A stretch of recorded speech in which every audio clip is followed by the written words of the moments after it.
Hey, how's it going, everyone? Thank you for joining me on a new episode of the Music Reviewer Podcast. My name's Josh, and yeah, thanks for joining me on a new episode of Best Orange Track of the Week for the week of January 30th.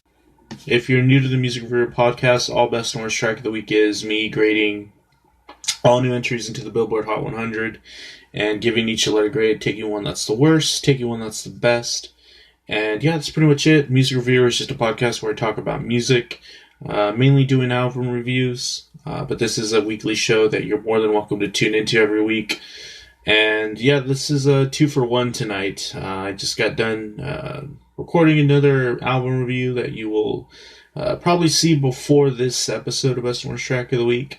But yeah, this episode of Best Orange Track of the Week was a pretty normal, organic one, I think. We got some new entries that weren't from album bombs.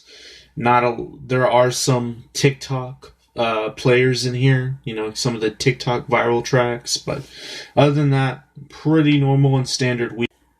Didn't have to listen to a whole country album just to squeeze this episode out, but I'm going to stop complaining about that. That was last week, and if you were interested in last week, go ahead and listen to that episode of Best Orange Track of the Week still. Some good quality on there. That track Streets by Doja Cat was really good, and a lot of people are starting to catch on to it, and I was one of those late arrivals that got called out on Twitter, but seriously, listen to that track. That track is good. But yeah, if you wanted to hear my thoughts on the latest Morgan Wallen album, tune in or go back and listen to that episode of Best and Worst Track of the week of January 23rd. There's a lot of tracks we cover there. But yeah, like I was saying, pretty normal week onto the Billboard Hot 100. Kind of seems like we're starting to get the ball rolling on 2021. Sounds weird to say, but 2021. Yeah.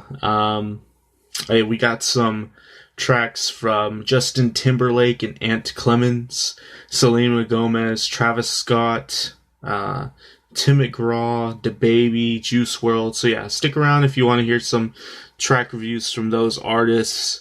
Nothing really to catch you guys up on the podcast in general.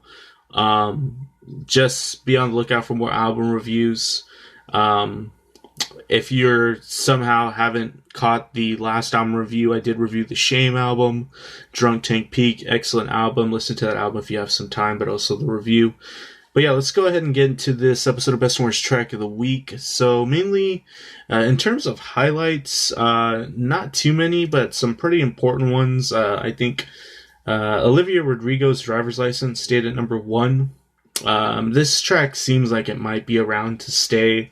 There is some sort of viralness to it, some internet viralness, depending on what comes out next in terms of like internet culture. If there's another meme song or something like that, this might stick around until then. But knowing internet and U.S. culture, that's probably going to happen tomorrow. Well, but anyways, the top 10 was pretty stagnant, not too much going on there.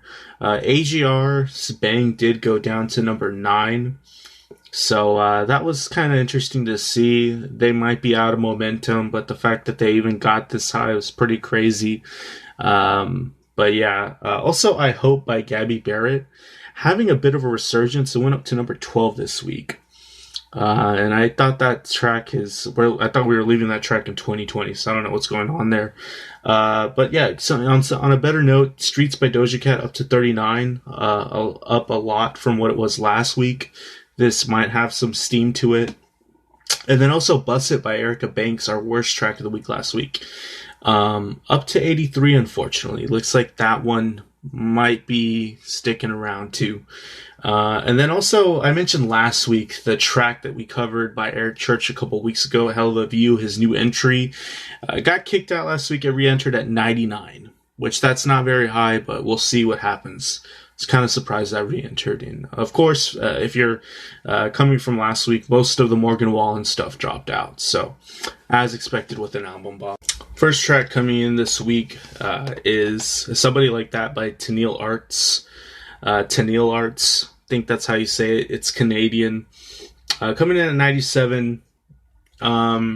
Pretty interesting track. When I read that name, I expected that to be a rapper, but the track overall has a bright and serene soundscape to it immediately when it opens up. This track kind of gives me some reminders of like early Carrie Underwood stuff, or even like an early Keith Urban song from the 2000s, like that kind of charm. She's a Canadian country singer, up and coming, I think. Kind of rare that you see a Canadian country artist make it onto the Hot 100, or even like the country like US charts, I think, because the Canadian scene is like something that is just like horrendously ignored by Nashville, and Canadian country music is definitely a thing. It's just not paid attention to unless you're like living in the super northern states, like somewhere in like Montana or like North Dakota. But anyways, this is a good track. I like the energetic cymbal work here from the hi-hats and the drums. That kind of just like is kind of gives the track a lot of energy. A lot of acoustic and electric guitar work going on in and out of the track, and it gives it that classic 2000s country flavor that's been lost since like the discovery of bro country. And she's a good vocalist too. The instrumental kind of has a pretty big presence as well. It sounds big at times, energetic and boomy. And it doesn't do much pandering. It just kind of does what it needs to do. I don't know how much staying power this has, but I would like to see it make a run at being a hit in the Nashville charts, at least, like what's being played like on anyone's country station. Because I wouldn't mind seeing some of this come back. I give it a B. The next track was 92, Selena Gomez de una vez. Interesting track because we get Selena singing entirely in Spanish. It sounds a little bit strange. I don't know that much about Selena's discography, but I don't know if there's any other tracks where she does this or attempts this, the whole Spanish thing. The track was just interesting overall. In my opinion, it was a little bit underdeveloped. There's some fuzzy keyboards to start the track off, and it has a reggaeton flair. I don't know if she's making a run at the Latin terrestrial stations, playlist, but the track also has like some sub bass to it that's really being pushed through, but it's not as distracting as like other tracks that really do it. We got a lot of that last week where it was just used disgustingly, I think, like on the Erica Banks track. Here it's used a little bit more tastefully. There's also an interesting dreamy and synthy instrumental interlude that's kind of an outro too that's thrown in. That's probably the best part of the track, to be honest. And really here, Selena's like vocal limitations are kind of heard, in my opinion. She doesn't sing badly, but it's probably wouldn't stand out in a lineup of reggaeton tracks, to be honest. I give this track a C+. Next track was Goosebumps by Travis Scott and HVME. It's a remix of the famous Goosebumps track by Travis Scott. And never heard of HVME before this, but he is a, I guess, popular European DJ. And to be honest, I expected a lot more from this, especially with an official remix that Travis Scott put his name on. And this is definitely trying to be like a club dance remix with like a huge build up for most of the track. That eventually drops into like this European style, like trance drop, EDM style. The drop isn't bad per se, but it sounds pretty typical of what you expect an artist like this to pull off. Like anyone that's doing this is going to pull this off just about the same, or if not better. And it doesn't really make me interested to hear what else HVME does. So it was a little bit disappointing. I was disappointed in that respect, so I give this track a C. Next track was Beatbox by SpotemGottem. If you're familiar with like internet culture, there's that meme surrounding this track where people are dancing. I think it's called like the Juju Challenge or something like that. I do like the meme. I enjoy watching those videos because some of them are kind of funny. But this track is just, it's like a minute long, so you can't really take it that seriously. What it reminds me of is just like sounds like if Lil Durk decided to make his music less intense and was just going for like TikTok bait and just trying to get popular on that platform and get like really cheap hits or just get played on the radio. This track is kind of novelty almost. It exists to exist. I don't hate the track, but it just seems like it could have like had a little bit more potential if they developed it more. Beatbox gets a D+. Next track was Undivided by Tim McGraw and Tyler Hubbard.